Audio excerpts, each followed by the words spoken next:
Welcome to another episode of Relentlessly Resilient, where real people share real-life experiences and the tools they've developed to move forward and live their best life. I'm Jennie Taylor. And I'm Michelle Scharf.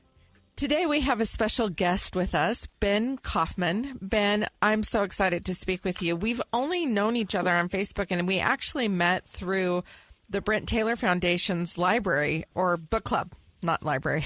Yeah, and the book club was about a year ago this time, and we were studying a Lincoln on Leadership book, and that was only virtual. I mean, have we ever met in the same room? I don't think so. Mm-mm. So a virtual experience. But you've been a great supporter of our podcast, and we've reached out to each other a couple times, and I was really excited to hear you share that our podcast has been helpful to you in your own grief journey. And so I wanted to have you on just to talk about that experience for you. So tell us about who you are and a little bit about you and how this podcast has been beneficial for you. Yeah, thanks, Michelle. Jennie, what a treat to be on with both of you. You don't know this because we haven't really talked in person other than through email, but you have become two individual heroes to me in a really real way through my own grief journey the last year and a half, really through the medium of this podcast. So this is fun for me to talk to a couple of my heroes, I feel like, and I hope we have a chance to talk about a little bit of a meta conversation about the podcast itself and how it can be helpful to others. But my short story, and we can get into as many details as you want, but my father, my hero, passed away 14 months ago, January 4th, 2021. Quite unexpectedly. For some reason, I had connected with the podcast near the inception of the podcast. You'll have to maybe guide me on the dates, but late 2020, is that when you started? Yeah, that's when we started, yeah. Whatever guided me to the podcast, I started listening in November, December of 2020, at the time really not knowing that this would become a very important tool for me as I worked through the first few days and then all of the firsts that come in that first year after you lose a loved one. This podcast has been a companion during some tender moments. I love how you put that, all of the firsts. Yeah. And we could all make a list of those firsts. Yeah, for sure. And how difficult that is. You know, I've never lost a parent, and I've been watching my husband's cousins grieve the loss of their parents. We just buried their father and their mother 6 months earlier. Yeah.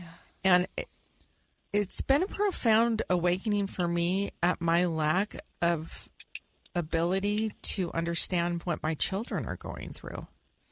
Interesting. A different perspective on the grief. Yeah, I mean, I know that they lost their father, and I know that it's been hard, and watching them grieve has been difficult. But just hearing you say it, I mean, you're a grown man. You said it's unexpected. How old was your father? He was 65. Oh, that's way too young. It is too young. That is way too Pretty young. young. How old are you then? I think he's about my age. 38. Oh, you're young. Pretty young. Oh, my gosh. Ben, tell us a little bit about your dad. Tell us about growing up. Give us a little perspective on your family, if you don't mind, so we can kind of paint a picture of this great man you lost. Yep. So I grew up in a little town in eastern Idaho, Driggs, Idaho, if you know Teton Valley.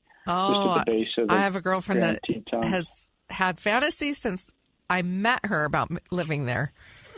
Yeah, I was born and raised there on a farm, and I worked alongside my dad all growing up, and he was just my epitome of everything I ever wanted to be when I grew up, and we developed a really close relationship in my early years, and then as a young adult, through a series of life choices, we were separated for the better part of 10 years. My parents went through a divorce, and we moved out of state, and we lost a 10-year period of time that a decade later we came together through a series of kind of serendipitous circumstances, and we built the last 15 years of his life, built a very rich, connected relationship in a way that I think both of us at times had given up on, and we're delighted that later in life we were able to build a really strong connection with each other. Oh, that's really beautiful. You don't hear that a lot. Yeah. Sometimes people either always have a rocky relationship with their parents, or maybe it was fine when they were younger and then they go their separate ways and kind of that's it. How beautiful to know that you, even after a decade of kind of that separated time, were able to come back together and rebuild something beautiful for those last 15 years. I love that. I love that you use the word connected, a connected relationship. That's powerful. Yeah. So we didn't know at 65 he had, a third phase of his life in front of him maybe. We had all planned on a future that was cut short.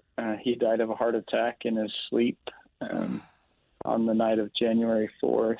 And, I've reflected on my experience of losing him, and the experience is somewhat unremarkable in the sense that everyone goes through the experience of losing a loved one. He was the first, really close person that I've ever lost, but it's remarkable in the impact that it has on our individual lives. And I think that's why the podcast in particular has been so relevant to me is, you both have this talent of extracting, the details of individual grief journeys, some of which have overlapped with mine, and offered a helpful guide to how to deal with the emotions and aftermath of losing a loved one. I think that makes both of us so happy and grateful. I think we're kind of both in here fighting our own emotion, feeling you've put into words what we always hoped this podcast would be. Yeah. Not just a chance to talk and talk and talk and talk and talk, though we're both good at talking and talking and talking.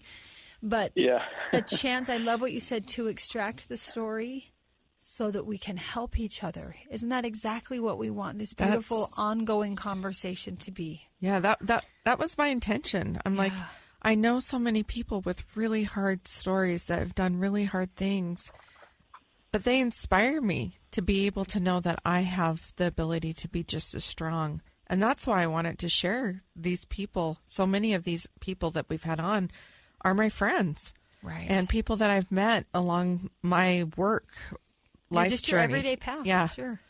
So that is profound, and I'm glad that we're doing what we set out to do. Ben, that feels good. We always want to know, what did that grief journey start like? Can you walk us through how did you find out about your father, the funeral, those first very, very dark, heavy days, and marching into weeks and trying to move? You're now a little over a year out. You finished those first. Walk us through that last 14 months. Yeah, my dad spent his summers on the farm up in Idaho, and he spent the winters in a truck.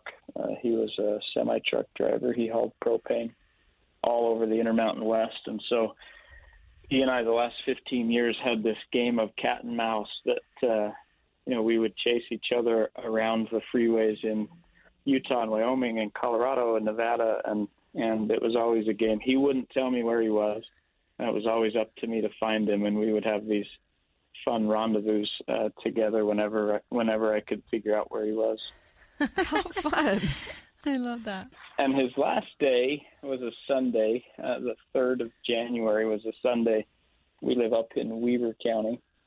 We drove down to Utah County to visit my in-laws, lived down in Pleasant Grove, and we're on the road. And so I was in find dad mode on both car rides down to Utah County and on the way back. And he has some places where he typically stops during the course of a weekend, and we frequented all of those places, 4 different places on the way down to Utah County. And then on the way back from Utah County that night, we reversed our course and visited each of the 4 places that we would usually be able to see him. And once we got past the 4th place, I called him and I said, "Dad, I can't find you." And he answered the phone. And he didn't tell me where he was, but we had this very beautiful 90-minute conversation almost as we drove the remainder of the way home that evening. My kids and wife were in the car, and I was just connected with my dad in a really special way. We had a far-reaching conversation that was not all that different than conversations that we had over the years, but was particularly, I'll say, profound in the context of conversations we had in the previous 6 months. It was a time to catch up and a time to share stories and a time to reflect. And it wasn't out of the ordinary, but in retrospect, you always look at these things and you think, yeah, there was some divine portent in connecting us, on a particular evening. So we hung up after talking for 90 minutes, and I didn't think anything more of it. I went to work the next day here in Ogden and went home that night. And about 9 o'clock in the evening, we received a phone call. My aunt called, actually. She had just visited with the sheriff who had been dispatched. She lives up in Idaho, had been dispatched to find his next of kin. He didn't really have any record of any kin living in Utah. And so my aunt received the news and called us with how do you break that news to anybody over the phone? That's that what I'm their just father thinking. had died. So, So he was not with anyone. He was not with anyone. He must have been found at some point by law enforcement or something? He was in his truck, in the sleeper of his truck, and coincidences as they were, that evening during the course of our conversation, I had driven right by him. It just had been 100 feet from him in the course of the conversation, and in retrospect had thought, what if things had turned out a little differently? What if we could have helped? And everybody has a series of what ifs they go through. Yeah. Sure. But he was here, and it was a great blessing to in some ways to have him close. He was in Weber County. He was at a place where he had friends around him, friends that knew him well enough to find him, the same day and notify the authorities. So I think we all go through these experiences where we lose a loved one, maybe especially, and in retrospect you think, so many details of that experience were choreographed by, divine powers that, it can't explain it any other way. Those things are just carefully controlled. I think the way that we get into this life and the way we leave this life, all of that has such beautiful choreography, and our experience with my dad was not different than that. That's a beautiful way to describe that, the choreography. Ben, we're going to take a quick break and come back. I appreciate you being willing to share that. I know we're all kind of imagining what if we got that phone call, and it kind of makes you stop in your tracks. So we'll take a break, let everybody catch their breath, and we'll be right back.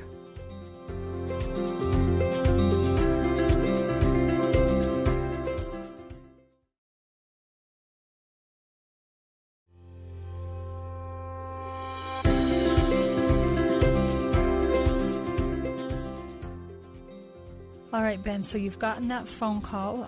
Now, obviously, your aunt knows. Did your father have more living family? Do you have other siblings? What happened next after getting the news?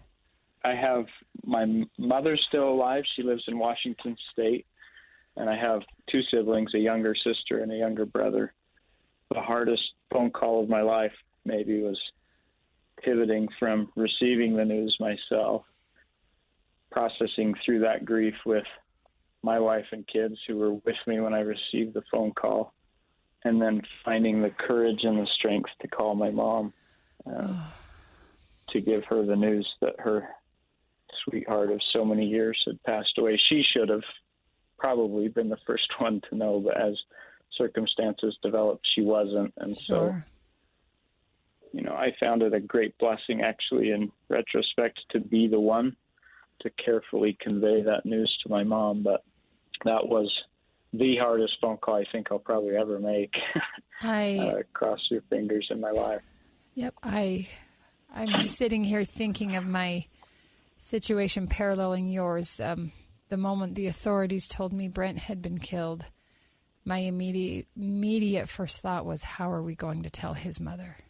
That was probably the darkest moment. In addition, of course, my 7 children, but just thinking of his poor mother. In your case, your mother. How do you make that phone call? And then your younger brother, your younger sister. Keep walking us through and the services and things. What happens those first few days? I think we're not alone in those moments. When we have something difficult to do. I felt my dad near many times since his death, but maybe no more so than in the moments when, I needed to do something like call my mom and, I think we all depend on strength far beyond our own in those moments when we're called on to do something that's beyond ourselves. And absolutely. I've reflected on that connection since. But we got the news that night. It was late in the evening, and as families do, we spent most of the evening in shock. And, as the shock of the news wore off, in reflection about memories and piecing together, the events of the last week and months and years that have led up to this, and found comfort in consoling one another that there seemed to be some build up to this, that as sudden and unexpected as it was certainly part of a larger plan. And we started to put the puzzle pieces together. I think we all put puzzle pieces together for years after we lose someone. I just found another puzzle piece a few days ago that fit really well into our explanation of why someone we loved so much was taken so suddenly. I love that. Are you somewhere keeping track of the different puzzle pieces? Yeah. That's beautiful to look at them as puzzle pieces, because together they help create the picture. Yeah, we all have our own ways, I think, of dealing with grief, but one of mine has been to write. Writing is a form of reflection and soothing and revelation and, many things that I think have been helpful. So I've written down maybe more than I'll ever share sure. about my own journey, but it's because it's been healing, and the reflective process has been helpful. I'd love to know, and this is maybe just a little bit curious on mine and Michelle's part, I think we would love to know, you started this by saying the podcast and the stories other guests of ours have shared has helped you on your grief journey. Can you elaborate with that? Are there specific moments or lessons learned where you're being a follower of this podcast and these episodes from other random strangers has helped you now that you're really kind of in the thick of your grief? This is all happening simultaneously. This isn't after the fact. Yeah, let me maybe just hit on the first theme that you two have this special talent of guiding people through memories of painful emotional turmoil in this warm, inviting, inquisitive way. And I think what that's done for me is it's given me some substance.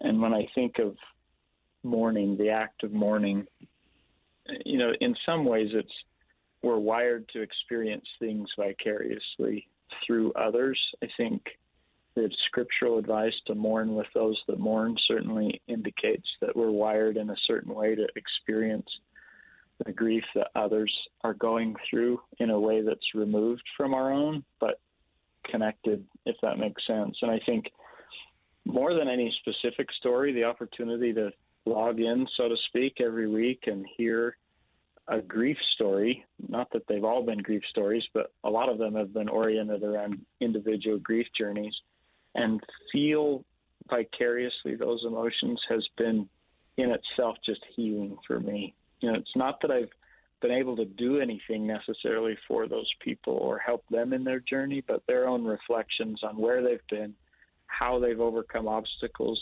after loss, heartache, or disappointment have helped me vicariously sense the strength that they're taking out of their hardship, the purpose that they're finding in the aftermath of those events, and then incorporating those things into my own life. So can you tell us what it feels like to have lost that parent? What does that feel like in those first moments?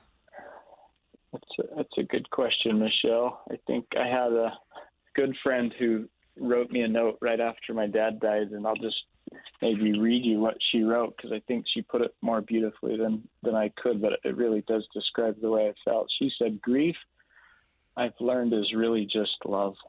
It's all the love you want to give, but can't. All the unspent love gathers up in the corners of your eyes, in the lump in your throat, and in that hollow part of your chest. Grief is just love, in search of new methods of expression." Wow. We're both crying. Yeah. Oh, tell your friend that's beautiful. And can we share that? We're happy to give her all the credit in the world. I think that is so powerful. I think I've heard a lot of people call grief love, but the way she continues that it's the effort to try to find another way to continue expressing that love, not just feeling like that love is stopped or over or gone or lost. The grief is the fact that the love continues and the method of expression has to change. And I think that's why grief is a process, not a check the list and I'm done.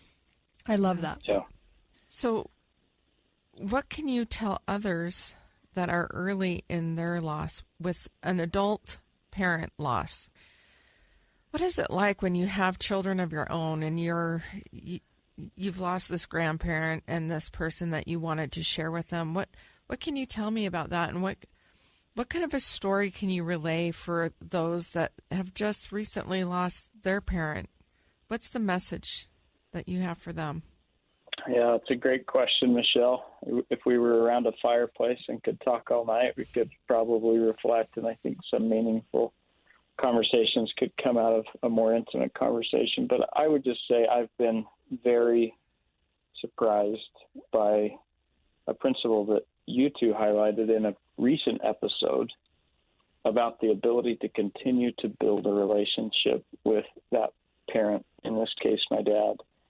Whatever your beliefs are about death and life beyond the grave, my own experience would say definitively that they are closer than we probably are aware of, and that relationships, rich relationships, can continue to thrive even after death. In my case with my father, he was not physically present in my life at any time except at a very young age. And in the last year, there has been, sounds funny to say, but there has been an immediate proximity with my dad that I haven't enjoyed since I was a very little child. And I would just say to those people who are struggling with maybe that change in dynamic of a relationship, moments of quiet solitude, moments of reflection, be it a place that has meaning or a song that has meaning, or, something that can take you into a mind frame where you can be receptive to maybe just a different frequency of communication, I would say. Totally possible to continue to build those relationships. I think I agree. And you're right. We have had that conversation before. I agree with you, Ben. It's really just being open to that, from dragonflies that were showing up after John died, and constantly for me, and multiple of them. Like, the more I saw them, the more I saw them, and the more of them I saw. Little things like that to crazy messages that, my fun sister-in-law who goes to a psychic, but she comes back with the answers of questions that I had. Only you knew. Only questions I asked in my own private closet in my house with no one present. There is no way on earth anyone had any idea. And she comes back with the order of the questions I asked and the answers to those questions. It's remarkable. It is remarkable. And it's such a gift. And I really feel like I've had people say, I don't believe you. I've had people say whatever, or that's not happened for me. And I would say, I don't think you're paying attention. I think you're not. That's the same. Yeah, I think you're not paying attention. And I think you're probably skeptical and not open to it. But if you will open your heart and allow your loved one to speak to you, I promise they do. I think that's one of the most beautiful lessons another widow or two taught me right after Brent died. These other ladies that are widows that advised me to look, to pay attention, to watch for Brent speaking or showing up or being there, or what, Ben, you just called the puzzle pieces. I've had some really tricky moments where I'll find myself doubting or wondering or just in the darkness, which I think is a part of the process that comes and goes, where I've really just needed an answer, kind of like you in your closet that day, Michelle. And then I will find like a random 99-cent greeting card Brent gave me on Mother's Day 7 years ago, or some journal written that I didn't even know existed where it's as if he's talking straight to me. One day I found on my old laptop some videos that he had made before his very first deployment. And they weren't like goodbye videos. They were just, he said, when you have a hard day, listen to this, listen to this, listen to this. He left me a series of them. I forgot they even existed. Mm-hmm. And when I turned on my computer that day, in the middle of that agonizing period of my grief journey, it's like I was FaceTiming him. I mean, there was no way to know that he's not actually on the other end of the internet. Right. And I'm with you, Michelle. People can say we're crazy, we're making it up, we're talking to the psychic, whatever. Mm-hmm. I find great comfort in my belief, and it sounds like many of us share this, that these loved ones don't cease to exist. I love it's the love has to learn a new expression. Right, it wasn't even you. I didn't even go. I got that psychic visitation for free. That's even better the way. Okay, we're going to take one more break and come back, and we'll ask you the same question we always ask, Ben, and that's to help us understand what resilience looks like to you. So think about it, and we'll be right back.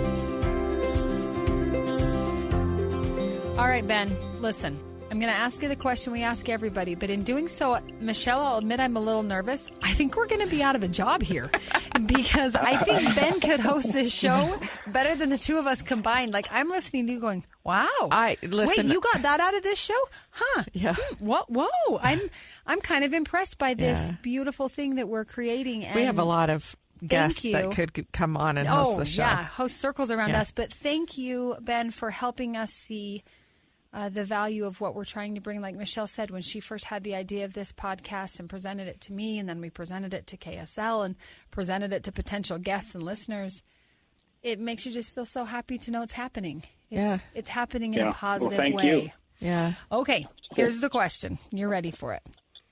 Can you tell us, Ben, what resilience looks like to you and in your life? Yeah, it's a big question. And I think the answers that you've received to that question from guests over however many episodes we're counting now have got to be put into a book, because more than any other part of the podcast, I think the answers to that question across the board are rich and valuable, and we can make a book of the answers and then a series of T-shirts from all the cool one-liners. Like, this is going to be brilliant. Because I'll tell you, Ben, each of us sits here in the studio. You can't see us. Each of us sits here with a notebook and a pen. And sometimes we are writing furiously the things we're learning from the guests we've probably never even met face-to-face, and they're opening their soul to us. And then they'll say something where we're writing it down as fast as we can. And then there's those one-liners that you're like, man, that needs to be on a T-shirt. So, okay, we're going to work on the book, Relentlessly Resilient, the book, Relentlessly Resilient, the T-shirt collection. Okay, I'll stop. I'll give it back to you. So let's get your answer so we can add it to the book.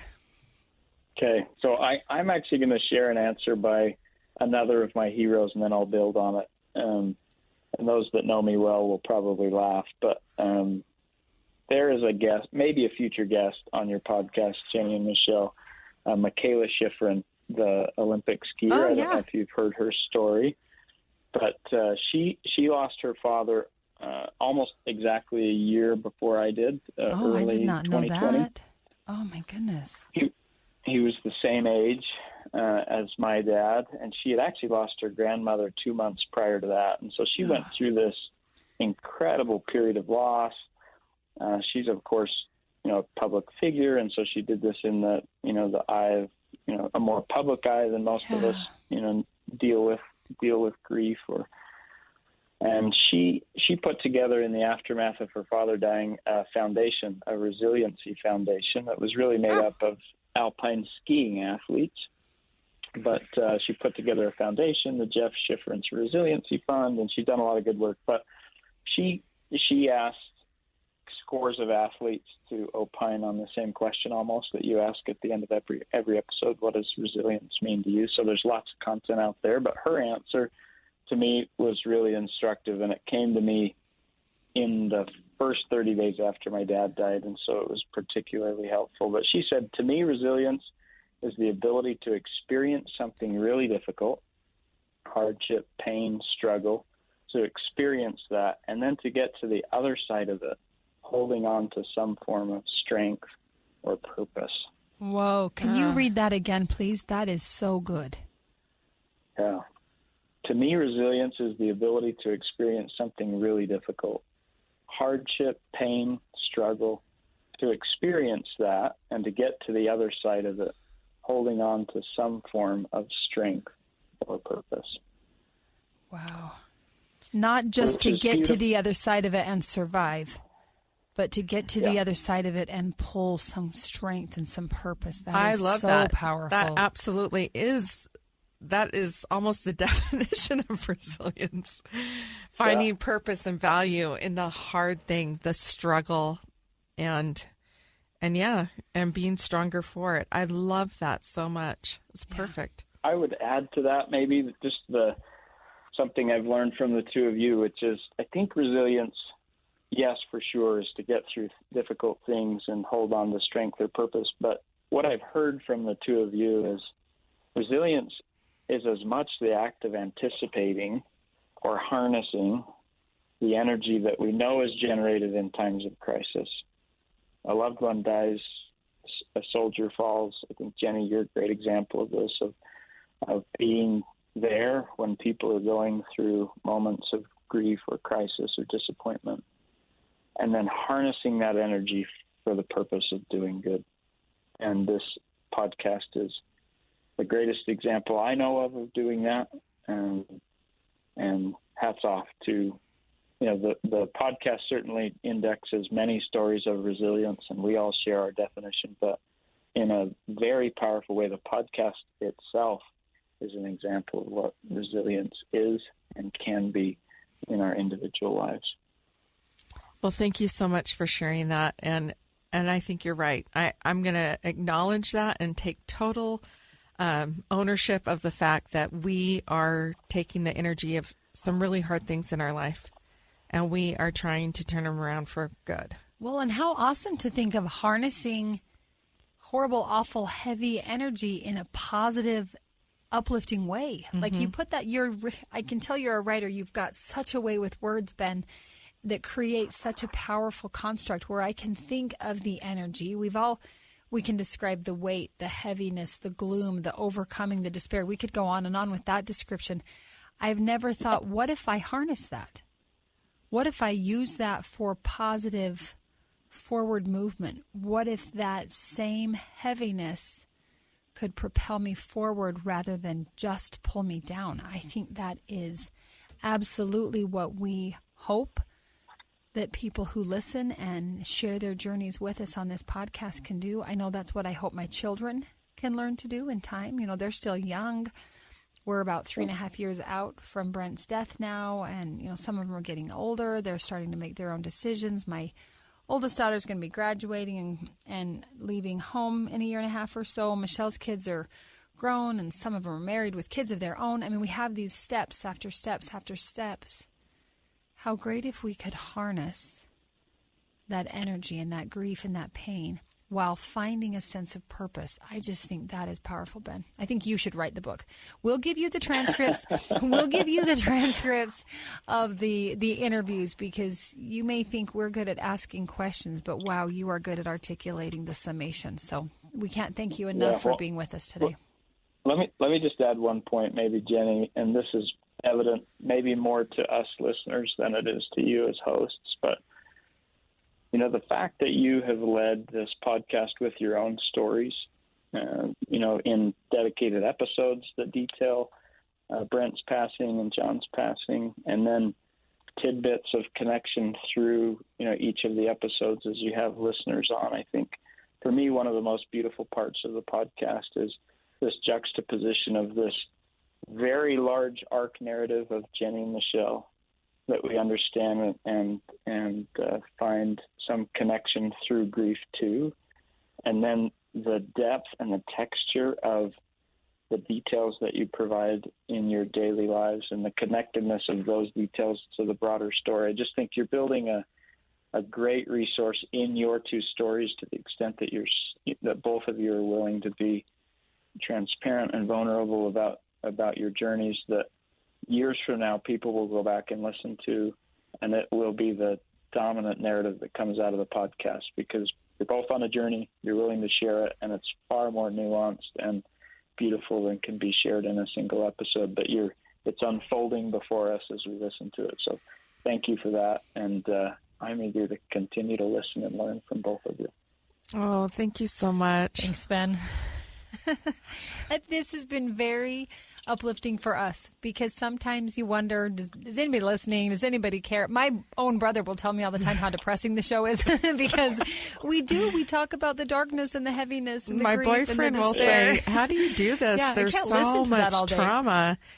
It is hard some days. It can be heavy. We record these every other week, but we do 3 or 4 a day when we record. It can be hard because it does trigger our own connections to trauma. And of course, we have more than our losses of our spouses. You know, Jennie has the loss of her father by suicide. I have multiple miscarriages. There's been a lot of threads that have been woven into other people's story, and it's hard not to be triggered by those bits of trauma, you know. And sometimes I walk away going, are we really helping anyone else? Because this is a lot of work, and and it's heavy at times. But I think moments like this, Ben, and you sharing what you've shared today, I think Michelle and I will say absolutely it's worth every second. It's worth every trigger. It's worth every anguish, because we're helping each other. And isn't that the beauty of what we want this resilience to be? Mourning with those that mourn. And you said some stories are grief. I think they're all grief. Even if you haven't buried someone, the stories we're sharing are grief, a lost dream, a lost goal, a lost plan. It doesn't have to just be a lost life. Yeah. And so grief can come in so many ways. And we're mourning together and harnessing that energy together and moving forward together. Looking for purpose. Thank you so much for coming on today. We've appreciated having you on. Yes, and thanks to our listeners for tuning back in. We hope that maybe what Ben has shared might inspire you to be willing to share with us as well. If you or someone you know has a story that you're willing to share about resilience and an experience you faced in life, you can contact us on email at rrpodcast@ksl.com or on social media at Relentlessly Resilient Podcast. And whatever you do today, remember to be kind. You have no idea the struggles others are dealing with in their lives. Go out and have a great day. Thanks, everybody. Thanks, Ben.